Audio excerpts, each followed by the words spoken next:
Today we're going to discuss close reading. Every time you read a text, a novel, a story, a memoir, an essay, an article, it has some kind of effect on you. It interests you or it doesn't, it creates a certain kind of mood or atmosphere, it causes you to have certain kinds of emotional or maybe ethical reactions, it causes you to think about certain things or to have certain ideas. This happens automatically. Even if a text completely confuses you, that's an effect it has on you, and it might even be the effect the author wants it to have on you. Close reading is carefully and actively analyzing the language of a text in an attempt to figure out how it has the effect that it has on you, and to see what other kinds of effects it could have on you. It's an attempt to figure out what kinds of moods, emotions, and ideas a text can produce and how it produces them. It's also the basis for developing an interpretation of a literary text, which is what you will be doing in each of the 3 essays you write this semester. So how is it that when you read a series of letters on a page, you end up experiencing new feelings and having new thoughts? To try to figure this out, let's look at 2 very different pieces of writing from 2 very different writers. An excerpt from Charles Dickens' novel Oliver Twist, and an excerpt from Samuel Beckett's novel Malloy. We'll start with the excerpt from Charles Dickens' Oliver Twist. To give you some context, Charles Dickens was by far the most famous British writer of the 1800s. He wrote the novel A Christmas Carol, which you're probably all familiar with, as it's been made into a movie I don't know how many times. It's the story you know about the old miser who hates Christmas, who on Christmas Eve is visited by 3 ghosts, who teach him the error of his ways and the meaning of Christmas, and then he's happy. There's also a Muppet version. It's actually a great book, and the Muppet version is excellent. Oliver Twist is another of his famous novels, far darker than A Christmas Carol. One thing you should know is that Dickens used to give public readings of chapters from his books, and the excerpt I've given you is from a chapter that he would read frequently. He would read this chapter in a very dramatic, intense voice, so intense that, after reading it, there would be an intermission, and he would have to go rest behind stage. All you need to know to follow this excerpt is that a criminal is breaking into a young woman's apartment. I'll read it, though probably not as dramatically as Dickens. The housebreaker freed one arm and grasped his pistol. The certainty of immediate detection if he fired flashed across his mind even in the midst of his fury, and he beat it twice with all the force he could summon upon the upturned face that almost touched his own. She staggered and fell, nearly blinded with the blood that rained down from a deep gash in her forehead, but raising herself, with difficulty, on her knees, drew from her bosom a white handkerchief and, holding it up in her folded hands, as high towards heaven as her feeble strength would allow, breathed one prayer for mercy to her Maker. It was a ghastly figure to look upon. The murderer, staggering backward to the wall and shutting out the sight with his hand, seized a heavy club and struck her down. So that kind of text is going to have some kind of effect on you. For me, that text is very emotional, very upsetting, tragic, dramatic, even melodramatic. It deeply involves me in the thoughts and feelings of the characters, and I also see the scene very clearly in my mind's eye. I can understand why Dickens felt he had to lie down after reading it out loud. Now let's look at the other text, an excerpt from the novel Malloy by Samuel Beckett. Samuel Beckett was a very different writer. He was a major novelist and playwright of the mid-20th century, about 100 years after Dickens. He won the Nobel Prize for Literature, and as you can see from this photo, he was very, very cool. He's most famous for his play Waiting for Godot, in which 2 men wait for 2 hours for someone named Godot to show up, and he never does. To follow the excerpt I've given you from Beckett's novel Malloy, all you need to know is that the narrator is walking across a field by himself when he comes across another man, a stranger, in the field. I'll read this one as well. He thrust his hand at me. I have an idea, I told him once again to get out of my way. I can still see the hand coming towards me, pallid, opening and closing, as if self-propelled. I do not know what happened then, but a little later, perhaps a long time after, I found him stretched on the ground, his head in a pulp. I'm sorry I cannot indicate more clearly how this result was obtained. It would have been something worth reading. This text is also going to have some kind of effect on you. But although it also describes a murder, the effect is going to be very different than the effect Dickens's text has on you. What happens in this scene? The narrator wants this stranger to get out of his way. The stranger does not get out of his way, and the narrator blacks out, and when he comes to, the stranger is lying on the ground with his head in a pulp. I think we can guess that the narrator lost control and beat the stranger to death, and doesn't even remember doing it, but I wouldn't call this scene intense or dramatic.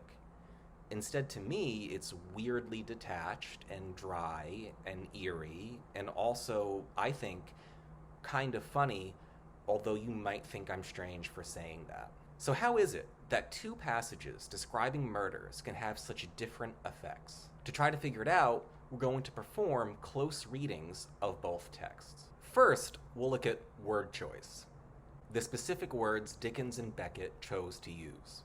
Note how Dickens refers to the man in this scene. Dickens doesn't refer to him as a man or by a name.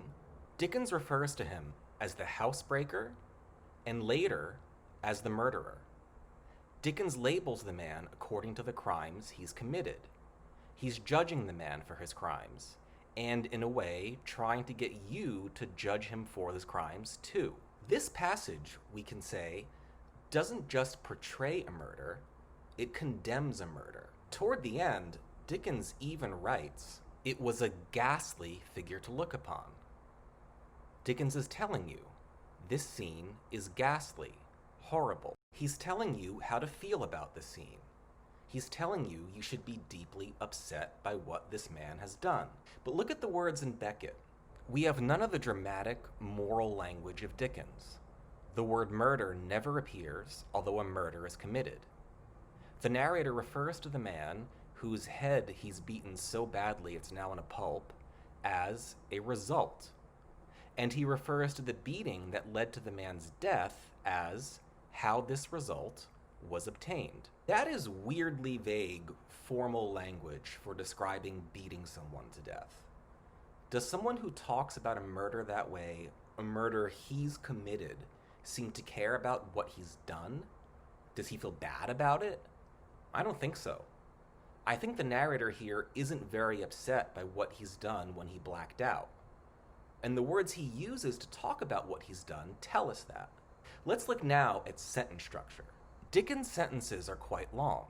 They carry or almost pull you along with them. They force you to keep reading because it takes so long to reach the end of them.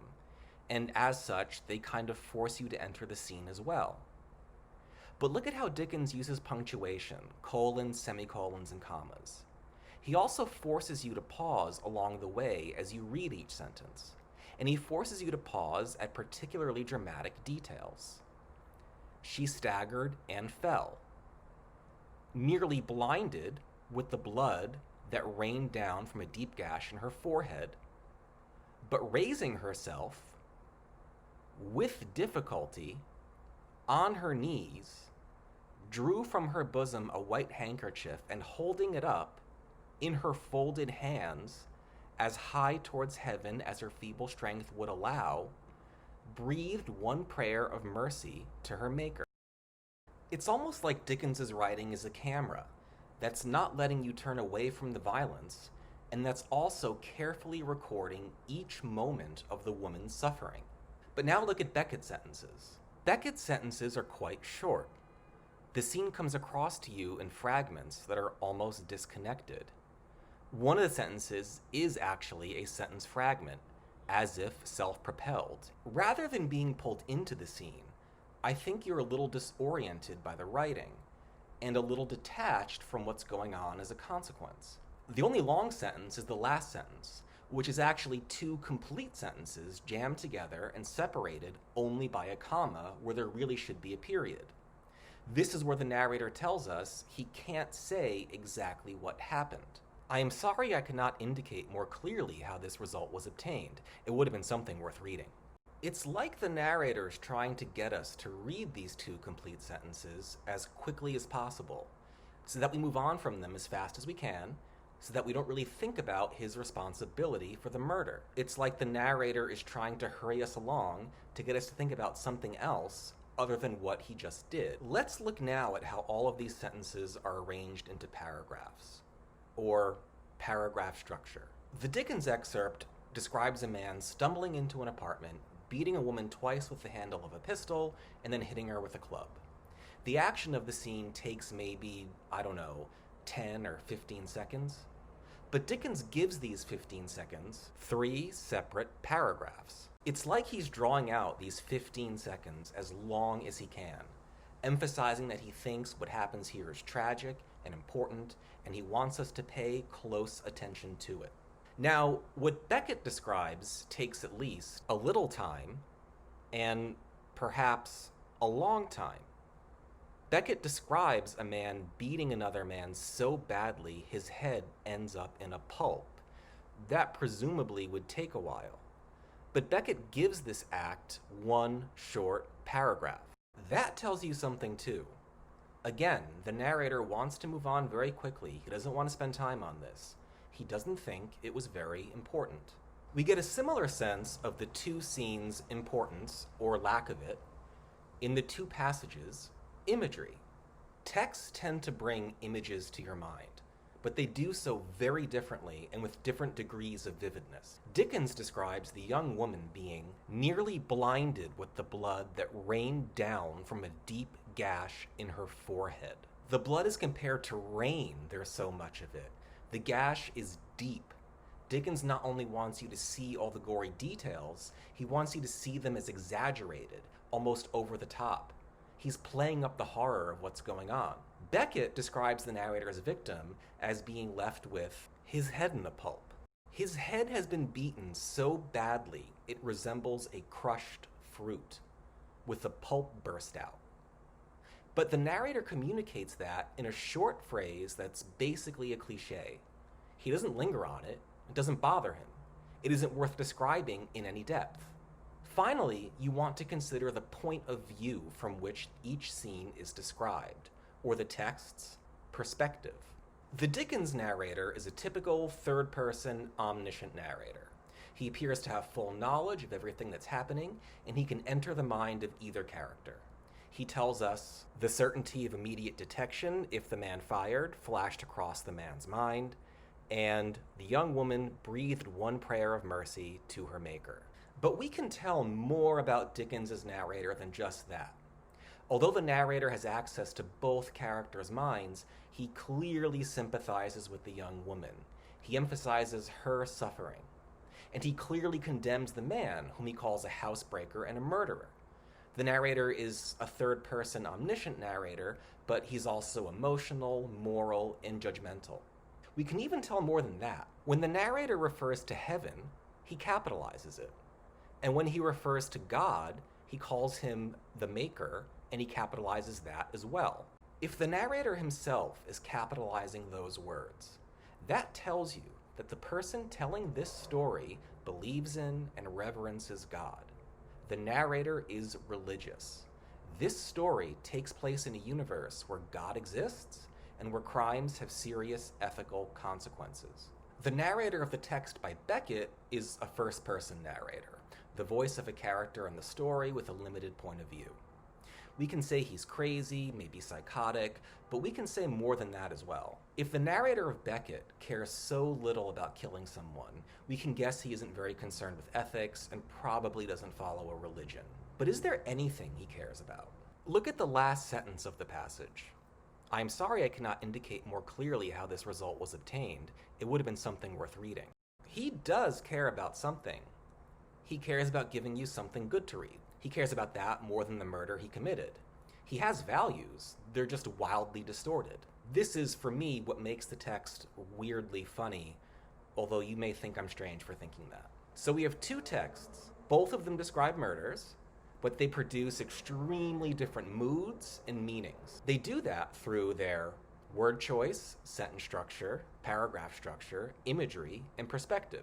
These are the things on which you can build your own interpretation of any text. And these are the things you'll want to refer to when, in the essays you write for this class, you want to provide evidence for your interpretation of a text. But also, when you write, when you want to create a mood, or produce a certain emotion, or communicate a certain idea, you need to consider your own word choice, sentence structure, paragraph structure, imagery, and perspective. If you keep these things in mind in your own writing, you will develop control over how your writing affects readers. You apply very similar skills to close reading a text as you do to writing your own, so that as we read texts this semester, you'll also learn how to write.